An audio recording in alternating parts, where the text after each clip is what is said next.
उम्मीद करता हूँ आप सब लोग काफ़ी अच्छे होंगे और आपकी प्रिपरेशन काफ़ी अच्छी चल रही होगी। तो ये जो अभी बीपीएससी सैनिटरी ऑफिसर के एग्ज़ाम में जो सेकंड टाइम जो इन्होंने री इन्विटेशन मंगवाया है, तो मैंने कुछ क्वेश्चंस को फिर से विद सोर्स क्लेम किया है। ओके, और वो मैं आज आप लोग के सामने ये दिखाने जा रहा हूँ कि कौन कौन से वो क्वेश्चन है जिनका क्लेम मैंने किया है और जिसको मैंने अप्लाई किया है। ओके, तो सबसे पहला क्वेश्चन है, सेट बी है मेरा। सेट बी में देखिए ये पहले सही था। ओके, प्रीवियस आंसर्स के अकॉर्डिंग जो 111th क्वेश्चन है, ये 111th क्वेश्चन ये है कि what is the main purpose of hazard identification. तो इनिशियली इसका आंसर था to characterise adverse effect of toxins. ये एक पीवाई की क्वेश्चन है, बहुत सारी वेबसाइट पर आप इसको चेक करेंगे तो उसमें यही आंसर दिखा जाएगा। तो पहले डी आंसर ही था, लेकिन अब इन्होंने चेंज करके बी कर दिया है, यानी अब मिस्टेक कर दी है।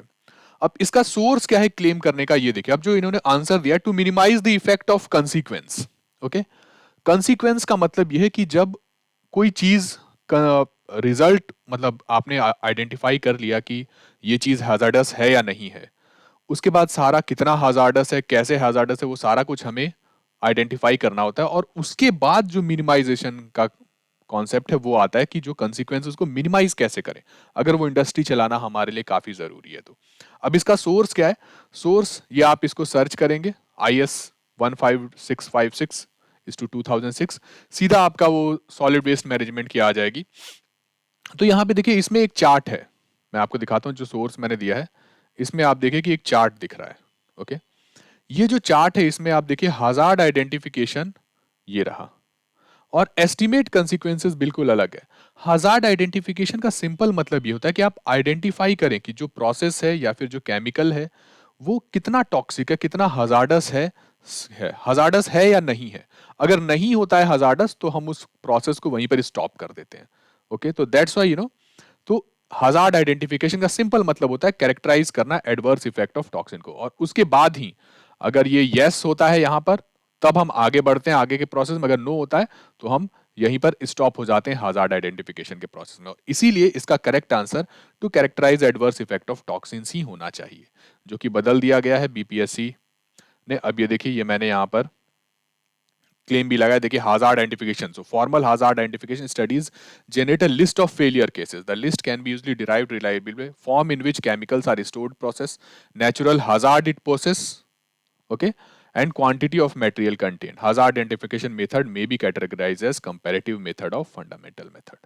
तो अगर आप आगे इसको पूरी डिटेल में पढ़ेंगे तो बहुत कुछ इसमें है, वो आप सर्च करके खुद भी पढ़ सकते हैं, तो आपको समझ में आ जाएगा। कई जगह पे ये स्टेटमेंट भी, अब ये पता नहीं किसने इसको क्लेम कर दिया और इन्होंने आंसर क्या सोच करके चेंज कर दिया है to minimise the effect of consequence.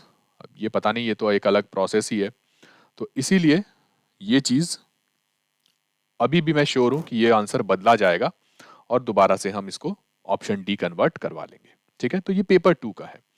एक और क्वेश्चन है, वो है, ध्यान से देखिए, 83rd क्वेश्चन जो कि मैंने क्लेम किया है, क्लेम कर रहा हूं मैं। 83rd क्वेश्चन में ये है, detention period varies from dash second in grit chamber.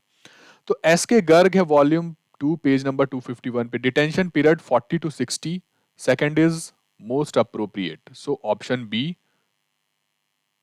Is correct. Okay, तो देखिए एस के गर्ग में ना 40 to 60 सेकंड ही दिया हुआ है, लेकिन अगर आप कहीं पर देखेंगे, अब देखिए ये क्वेश्चन मैंने डाला है, देखिए जनरली क्या है कि अगर इसको कैंसिल करवाया गया है तो वो इसीलिए कैंसिल करवाया गया है कि एक्चुअल में 40 to 60 सेकंड है एस के गर्ग में, लेकिन यहाँ ऑप्शन में 45 to 90 दिया हुआ है। ओके, बट आप देखिए कि ये तो नन ऑफ दी अबव, तो वही हो गया कि आप मतलब कुछ भी नंबर लिख दो फिर, जिसका कोई लॉजिक ना हो। ठीक है, तो अब इस पे मैं सब्जेक्ट मैटर एक्सपर्ट से एक बार बहस, मतलब बहस इन द सेंस थोड़ा सा उनसे आर्ग्यू करना चाहता हूँ। जब वो बुलाएंगे तो मैं डेफिनेटली कोशिश करूंगा कि मैं पहुंच जाऊं। फरीदाबाद में हूं मैं अभी, लेकिन अगर मेरे को जाने का मौका मिल जाता है तो लीव वगैरह देखेंगे कैसी है, मिल जाती है तो डेफिनेटली मैं उनको फेस करना चाहता हूँ। तो अभी भी मेरे हिसाब से है कि 45 to 90 इसका मोस्ट अप्रोप 40 आंसर होना चाहिए। ओके, आपने नन ऑफ द अबव दे करके ऐसे बेवकूफ बनाने वाली बातें हैं ये। और जनरली क्या होता है, कई बार ग्रिड चैम्बर में आप देखेंगे, एरेटेड ग्रिड चैम्बर अगर यूज करेंगे तो उसमें 3 to 5 मिनट भी चला जाता है। तो जिस बच्चे ने भी ठीक से पढ़ा होगा वो हमेशा 1 मिनट पढ़ते हैं कि सबको याद होता है कि 1 मिनट है, और 1 मिनट आपका 45 to 90 वाले ऑप्शन में ही आ रहा है। तो दैट्स वाई करना तो चाहिए, लेकिन सब्जेक्ट मैटर एक्सपर्ट को कन्विंस करना एक टेढ़ी खीर भी है। इतनी जल्दी वो कन्विंस होते नहीं है। ओके, अगर उन्होंने एक बार फैसला लिया आंसर चेंज करने पे, तो फिर भी एक बार उनके सामने इस पॉइंट को अपना रखा जा सकता है। अब देखिए, ये तो पेपर 2 में मैं कर रहा हूं, जो कि सिर्फ इतने ही क्वेश्चन हैं जो कि मैं अब क्लेम कर रहा हूं। ओके, अब देखिए बहुत सारे बच्चे ये बोल रहे हैं कि एक ये भी क्वेश्चन है, पर्पज ऑफ स्क्रीनिंग सीवेज। अब ये भी देखिए, ऑल ऑफ दी अबव तो मैंने भी मार्क किया था इसमें। ओके, ये जो सेक्शन बी में, पेपर बी में जो 77th क्वेश्चन है कि नहीं, मैंने भी all of the above mark किया था, बट इसमें फिर प्रॉब्लम है। ओके, कि इन्होंने आंसर चेंज कर दिया। Okay, to remove the floating solid, शायद ये कर दिया, बी कर दिया है। और फिर एक और है जो लेगूनिंग वाला क्वेश्चन था, कहाँ गया? देखिए लेगूनिंग एंड कंपोस्टिंग। हाँ, composting and lagooning are the methods of, 90 question है सेट बी में। देखिए सीवेज डिस्पोजल, जब आप पीवाईक्यू में देखेंगे तो ये स्लज डिस्पोजल है एक्चुअल में। सीवेज एक्चुअल में जो है वो घरों से जो पानी बाहर निकल रहा है ना, उसी को सीवेज कहते हैं। तो सीवेज डिस्पोजल तो होता नहीं है, डिस्पोजल हमेशा स्लज का होता है। तो इसी वजह से ये क्वेश्चन को डिलीट कर दिया गया है। 90 क्वेश्चन है सेट बी में, जिसको डिलीट किया गया है। ओके, तो सीवेज एंड स्लज में जो डिफरेंस है ये आपको समझना होगा, और इसीलिए मैं इसको अब क्लेम नहीं कर रहा हूँ। हालांकि मैंने भी ऑप्शन ए ही मार्क किया था, और मेरे को भी नुकसान हो गया इस वजह से कि बहुत बच्चों के ये गलत भी होते। तो अब इन्होंने क्वेश्चन डिलीट कर दिया है, तो इस चीज़ को हमें समझना होगा। डिस्पोजल देख करके मैंने मार्क किया था, लेकिन हाँ, ये बात है कि पीवाईक्यू में स्लज डिस्पोजल है, सीवेज और स्लज में फ़र्क होता है। तो ये भी है। ओके, फिर बाकी तो और तो कोई मेरे हिसाब से लग नहीं रहा है कि गलत है। उम्मीद करता हूँ आप लोगों को जो लगा होगा वो आपने डेफिनेटली क्लेम किया होगा। एक क्वेश्चन है, देखिए मैंने भी इसका वही मार्क किया, ट्रांसफर स्टेशन वाला।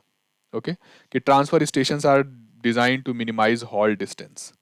ये भी 39th क्वेश्चन जो है, बट मैंने ना इसको पिछली बार क्लेम किया था ना अभी क्लेम करूं, क्योंकि एक्चुअल में साफ साफ लिखा हुआ है बुक्स में कि ट्रांसफर स्टेशन आपको तभी बिल्ड करना है व्हेन कॉस्ट, डायरेक्ट पहुंचाने का कॉस्ट बड़े डिस्टेंस पे आपके रिसाइकलिंग प्लांट पे ज़्यादा हो जाए as compare to building and operating transfer station. तो ऑप्शन सी ही इसका करेक्ट होना चाहिए। फिर एक और है, ट्रांसफर स्टेशन से ही वाला क्वेश्चन था, जो कि हाँ, what is the main purpose of transfer station. इसको मैंने पिछली बार क्लेम भी किया था। ओके, लेकिन जो स्टैंडर्ड बुक्स हैं, मैंने भी all of the above he mark किया था, क्योंकि अब एक सीधी सी बात है, और अब all of the above he mark किया, लेकिन मेरा भी ये गलत हुआ है, चेंज नहीं हुआ है, और मैंने क्लेम भी किया था लास्ट टाइम, लेकिन उन्होंने एक्सेप्ट नहीं किया। और purpose of transfer station to minimise cost when waste is hauled at long distance. Okay, तो इन चीज़ों के यही ऑप्शन इसका करेक्ट होगा, क्योंकि ये डायरेक्ट लिखा हुआ है कि ट्रांसफर स्टेशन होता ही कॉस्ट मिनिमाइज करने के लिए। उसको बनाने का मतलब बेसिक रीज़न ही है कि कॉस्ट है, तभी आपको बनाना है। ओके, तो इस वजह से अब यहाँ पर हम लोग नहीं उनको एक्सप्लेन कर सकते हैं। ओके, शायद किसी एक स्टूडेंट था जिसने मेरे को, आप कमेंट सेक्शन में देखेंगे पिछली वीडियो में, तो उसने मेरे को भेजा है सपोर्टिंग डॉक्यूमेंट, तो उसमें साफ साफ लिखा हुआ है, थंब रूल की तरह से लिखा हुआ है कि ट्रांसफर स्टेशन तभी बिल्ड किए जाते हैं जब कॉस्ट का इफेक्ट हो। तो ये भी मुझे नहीं लगता कि चेंज होगा, मेरा भी गलत हो गया, मैं भी चाहता था कि सही हो। तो इसलिए सेट बी में, और एक बात है कि 45th क्वेश्चन को लोग क्लेम कर रहे हैं जिसका चेंज हुआ है 45th का। Okay, so when the organic matter present in the sanitary landfill decomposes it generates hydrogen, methane, nitrogen, all of the above. तो ये मैंने पिछली बार क्लेम किया था। तो देखिए जनरली क्या है ना कि अगर आप बात करेंगे कि ऑर्गेनिक मैटर प्रेजेंट है सैनिटरी लैंडफिल में, वो डिकम्पोज हो रहा है। अगर एरोबिक डिकम्पोजिशन या फिर डेकम्पोज्ड बाय बैक्टीरिया लिखा होता तो आप मीथेन कर सकते थे। भाई अगर इतना ही प्योर मीथेन अगर निकल रही है, आप समझ रहे हैं, तो उसको वेस्ट करने की क्या जरूरत है? डायरेक्ट प्योर फॉर्म में सी है, घरों में सप्लाई कर दो सबके, वहां पर आप सीएनजी स्टेशन बना दीजिए। एक्चुअल में इतनी प्योरिटी के साथ जब भी लैंडफिल है तो डिकम्पोज होगा, तो ऑर्गेनिक डिकम्पोजिशन भी होता है, इनऑर्गेनिक डिकम्पोजिशन भी होता है। आप मेरी पिछली वीडियो में जाकर के देखिए जहां पर मैंने क्लेम किया था, उसमें साफ साफ वो ग्राफ में मैंने दिया है हाइड्रोजन भी प्रोड्यूस होता है और नाइट्रोजन भी एंड तक खत्म नहीं होता। ओके, तो उसको आप देखेंगे तो आपको समझ में आ जाएगा, वो ग्राफ मैंने क्लेम किया था तो वहां से है। तो और बाकी तो मुझे कोई लगा नहीं। तो पेपर 2 में अभी बस 2 ही है। ओके, पेपर 1 की बात करते हैं। पेपर 1 में मैं कुछ कर नहीं पाया था पिछले उसमें, जब मैंने 3 क्वेश्चन को क्लेम किया था, बट उन्होंने कोई क्वेश्चन चेंज नहीं किया। लेकिन मैं चाहता हूं कि मैं सब्जेक्ट मैटर एक्सपर्ट से एक बार मुलाकात करूं मैं, ओके, और उनके सामने अपना पॉइंट रखूं, तो इसीलिए मैंने दोबारा भेज दिया। तो इसमें पहला है क्वेश्चन नंबर 20।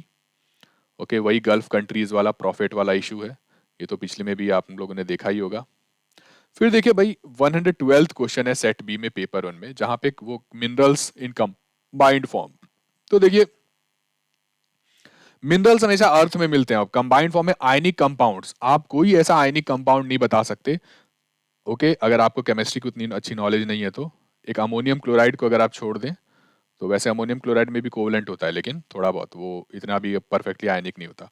तो आयनिक कंपाउंड बिना मेटल के बन ही नहीं सकते। ओके, तो मेरा कहना यह है कि यहाँ पे दोनों ऑप्शन सही है, मिनरल भी ठीक है, लेकिन मिनरल को भी ठीक इसलिए नहीं है क्योंकि उन्होंने अर्थ नहीं बोला था। मिनरल्स हमेशा अर्थ क्रस्ट में मिलते हैं। ओके, तो इसलिए इस पे मुझे पूरा भरोसा है कि जब मैं सब्जेक्ट मैटर एक्सपर्ट के सामने बैठूंगा, अगर वो नहीं भी कन्वर्ट करते तो मैं कन्विंस कर ले जाऊंगा कि ये दोनों ऑप्शन सही है, कि आपका मिनरल भी आपको सही करना होगा और कंपाउंड को भी आप नेग्लेक्ट नहीं कर सकते। ये क्वेश्चन नंबर 112 है सेट बी का, पेपर 1 का। तो ये चीज आप कर सकते हैं, इसको मुझे लगता है कि इसमें ए और सी दोनों ऑप्शन आपको मिलेगा, क्योंकि मैंने सी मार्क किया है तो मैं तो जोर सी पर ही डालूंगा। ठीक है, अब देखिए मिनरल्स में अगर बात करें तो मिनरल जरूरी नहीं कि हमेशा मेटेलिक हो। अगर कार्बन का कोई मिनरल है, ये भी देखिए इसमें मैंने उससे लगा दिया है, for obtaining metal first we have to look minerals ores, ये चीजें हैं। यहाँ पे आप ध्यान से देखेंगे minerals can also be non metallic, classification ही है ये, आपको देखिए metallic, non metallic minerals, energy mineral. Non metallic में माइका आता है, सॉल्ट आता है, पोटैश आता है, सल्फर, ग्रेनाइट, लाइमस्टोन्स। ओके, अगर आप बात करें तो इन चीजों में माइका, सिलिका, इनमें तो होता ही नहीं है, ये तो नॉन मेटेलिक है।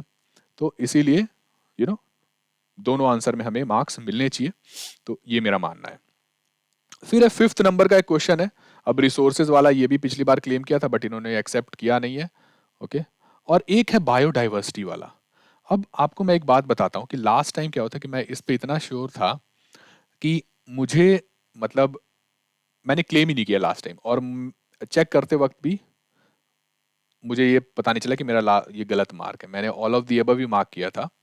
ओके, और तो अभी देखा तो अभी इसमें चेंज नहीं किया गया इसको, तो इसको मैंने दोबारा क्लेम किया। देखिए जो बायोडाइवर्सिटी है ना, वो अल्फा होती है, बीटा होती है, गामा होती है। तो जो इन्होंने ऑप्शन सी दिया है वो गामा डाइवर्सिटी की डेफिनेशन है, लेकिन अल्फा ए और बी भी है, अल्फा डाइवर्सिटी, बीटा डाइवर्सिटी में आप उनको इंक्लूड कर सकते हैं। अल्फा डाइवर्सिटी की डेफिनेशन देखेंगे तो एग्जैक्ट वही है जो इन्होंने ए ऑप्शन ए में दे रखा है सेट बी में। तो और यहाँ पे देखिए ResearchGate dot net publication का मैंने डाला है, estimating alpha beta and gamma diversity through deep learning. तो ये इसका मैंने रेफरेंस दिया है, यहाँ पर रिसर्च पब्लिकेशन है, और मुझे ऐसा लगता है कि यहाँ पे भी थोड़ी बातचीत हो सकती है। तो मतलब 3 है क्वेश्चन जिसपे मुझे पूरा भरोसा है कि चेंज होगा ही। ओके, और बाकी देखिए अगर नहीं होता है तो एसएमई के सामने, सब्जेक्ट मैटर एक्सपर्ट के सामने बैठ करके मैं कितने क्वेश्चन करवा पाता हूँ सही, देखते हैं। ठीक है, घबराने की बात नहीं होती, वो काफ़ी डिसेंटली बिहेव करते हैं, ऐसा नहीं है। मैंने पहले भी फेस किया है सब्जेक्ट मैटर एक्सपर्ट को यूजीसी नेट के एग्जाम में, तो और चेंज भी करवाया मैंने। ठीक है, तो इसमें अब हम लोग उम्मीद करते हैं आप लोग ने भी अपने अपने भेजे होंगे। ठीक है, एक हमारा स्टूडेंट है, एक मतलब स्टूडेंट तो नहीं कहेंगे, मतलब एक दोस्त है जिस यही यूट्यूब पे ही मिला वो, तो उसने मुझे काफ़ी अच्छे रेफरेंस दिए थे चीज़ों के। उनमें से कुछ क्वेश्चंस मैंने इंक्लूड किए हैं, और जो मैंने बाकी क्वेश्चंस बताए कि मैंने क्यों नहीं उनको डाला है, तो उम्मीद करता हूँ कि उसको भी ये समझ में आ गया होगा कि मैं उतना ज़्यादा सेटिस्फाइड नहीं था अपने से कि इसमें है। और एक देखिए 94th क्वेश्चन जो था, the process which involves further removal of nitrogen. हालांकि एक अन अकेडमी के जो बहुत अच्छे सर हैं, जो पढ़ाते हैं, उन्होंने भी अमोनिफिकेशन ही कहा था और इन्होंने भी अमोनिफिकेशन ही दिया था, लेकिन इन्होंने इस बार चेंज करके डीनाइट्रिफिकेशन कर दिया। तो मेरा भी सही हो गया, मैंने भी डीनाइट्रिफिकेशन ही मार्क किया था। तो देखिए, जो आप लोगों ने मार्क किया वही मैंने भी मार्क किए हैं। Okay, we all are on same page. तो घबराने की बात नहीं है। अब ये पता नहीं है, तो इसलिए जिसको भी लग रहा है कि आपको ये चैलेंज करना चाहिए तो उसको चैलेंज करें। ओके, और अगर आपको मौका मिलता है एसएमई के साथ बैठने का तो आपको ज़रूर जागना चाहिए। ओके, कम से कम बीपीएससी में चाय पानी तो पी सकते हैं आप जा करके एक बार। ठीक है, तो उम्मीद करता हूँ कि आप लोगों ने भी अपने अपने डाउट्स जिस चीज़ों में हैं वो भेजे होंगे। अब एक क्वेश्चन था लास्ट टाइम में कि ये वेस्ट प्रोडक्शन वाला, वेस्ट जनरेशन वाला, उसका भी मैंने लेसर का भेजा था लिंक उनको। ओके, आरसी इनकी वेबसाइट से एक ग्राफ उठा करके भेजा था और वहां पे डाटा में उन्होंने साफ साफ लिखा था। तो काफी चीजें हैं। अब एक और क्वेश्चन है जिसपे मैं बात करना चाहूंगा। ये क्वेश्चन है ओपन डिस्पोजल, सी डिस्पोजल वाला। ये कौन सा था, सीड में डंपिंग वाला था ना। रुकिए मेरे को देखने दीजिए, अब यहाँ पे दिख तो नहीं रहा। उसमें देखिए मैंने भी डंपिंग ही मार्क किया था और चेंज होकर के मेरा सही हो गया है। ठीक है, तो डंपिंग, अब देखिए मैं आपको बताता हूं कि क्या होगा, क्यों ओपन सी डिस्पोजल नहीं होगा। अगर आप लोग चेक करेंगे ना, तो हम लोग यूएसए से बहुत सारा वेस्ट, इलेक्ट्रॉनिक वेस्ट ला करके अपने इंडियन ओशन में ओपन सी में डंप करते हैं और उसके बदले में यूएसए हमें काफी पैसे देता है इंडिया को। ये आप चेक कर सकते हैं, ये रिपोर्टेड फैक्ट्स हैं। गवर्नमेंट ने इसको एक्सेप्ट करके रखा है, तो इसीलिए ओपन सी डंपिंग आज भी होती है। ओके, हाँ, डंपिंग क्यों नहीं होगा। अब कहाँ गया वो क्वेश्चन, मिल जाता ना। रुकिए, क्या क्वेश्चन है, एक मिनट। डंपिंग का क्यों उसमें रॉन्ग होगा,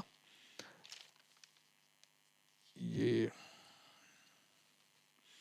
इसका मैं बता देता हूँ कि डंपिंग इसलिए रॉन्ग होगा क्योंकि डंपिंग और लैंडफिल ये दोनों अलग अलग चीजें हैं। डंपिंग हमें कभी नहीं करनी चाहिए किसी भी वेस्ट की।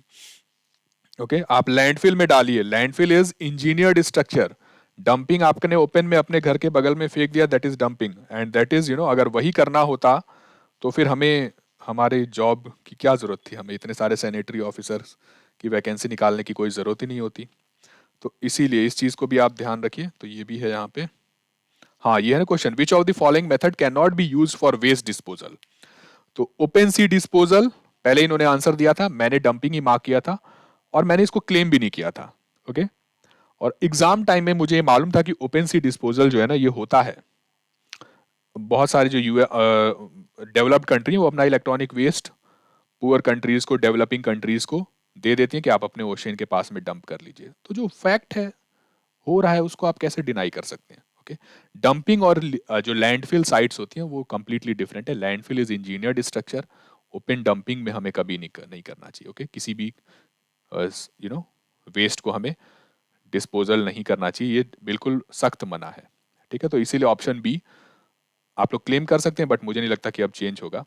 और थैंक गॉड मेरा मार्क्स इससे बढ़ गया। चलिए, so that's all. Okay, cut off अब देखिए इससे रिलेटेड वीडियो मैं डालूंगा कि क्या होना चाहिए most probable cut off. So thank you everyone, okay, for watching.